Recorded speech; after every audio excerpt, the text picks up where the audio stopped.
Hello dear students, in this video we are going to discuss about inverse proportion. We have already studied what is the direct proportion. If two quantities, suppose x and y, both are increasing, if one is increasing, second one is also increasing, and if one is decreasing, second one is also decreasing, then it is called direct proportion. But in inverse proportion, if first quantity, say x, and the second quantity is y, if first quantity is increasing, then second quantity is decreasing. After that it is called inverse proportion. Okay, if first one is increasing, second one क्या हो decrease, and then it is called inverse proportion. So it is written two quantities are said to be inversely proportional if one quantity increase, the other quantity decrease at the same rate. Now we will discuss some examples. Now as you see, one example is here. It takes 4 men 10 days to build a brick wall. How many days will it take for 20 men? एक work है, okay, 4 men completed the work in 10 days. If we increase the number of people, now the number of people are 20 men, 20. So it will take less time, yes or no?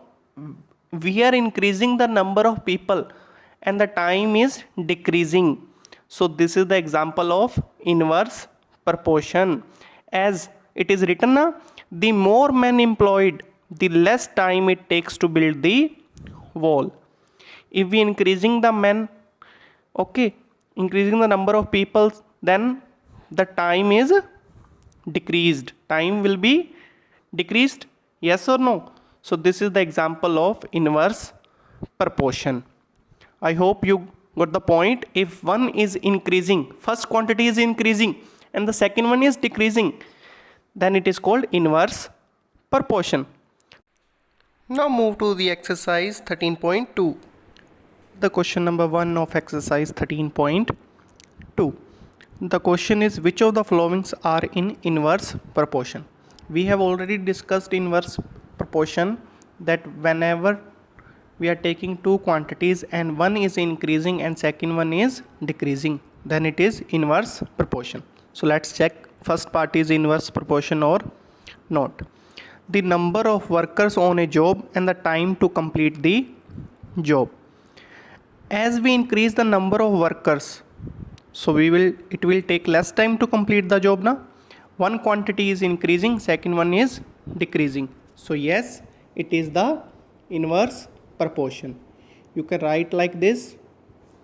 These are in inverse proportion because there are more workers, then it will take lesser time to complete the job. This is your answer. Okay.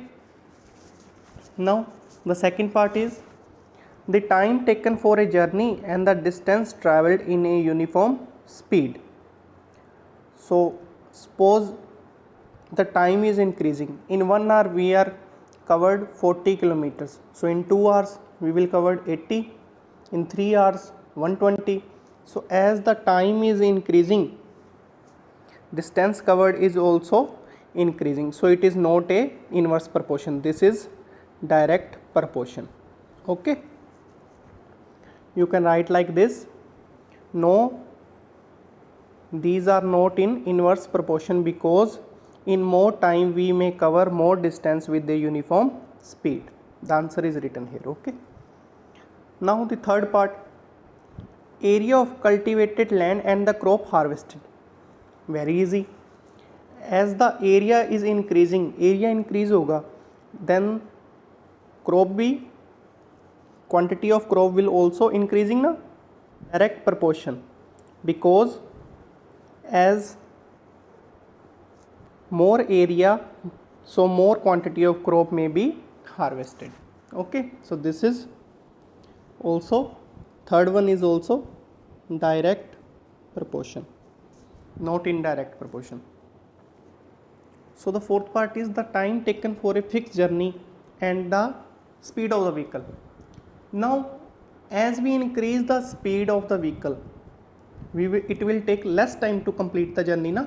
As we will increase the speed of the vehicle, it will take less time to complete the journey. So one quantity is increasing and second one is decreasing. So yes, it is a inverse proportion. Now the last part is the population of a country and the area of land per person. Very easy. Now fifth part is also in inverse proportion, because as the population is increasing, then the area of the land per person will be decreasing accordingly, because the land is fixed. Okay, और if the number of persons are increasing, तो अपने पास जो per person land होगा वो क्या होगा, decrease. So hence it is a inverse proportion. Okay, so now this is your question number 1. Move to the question number 2.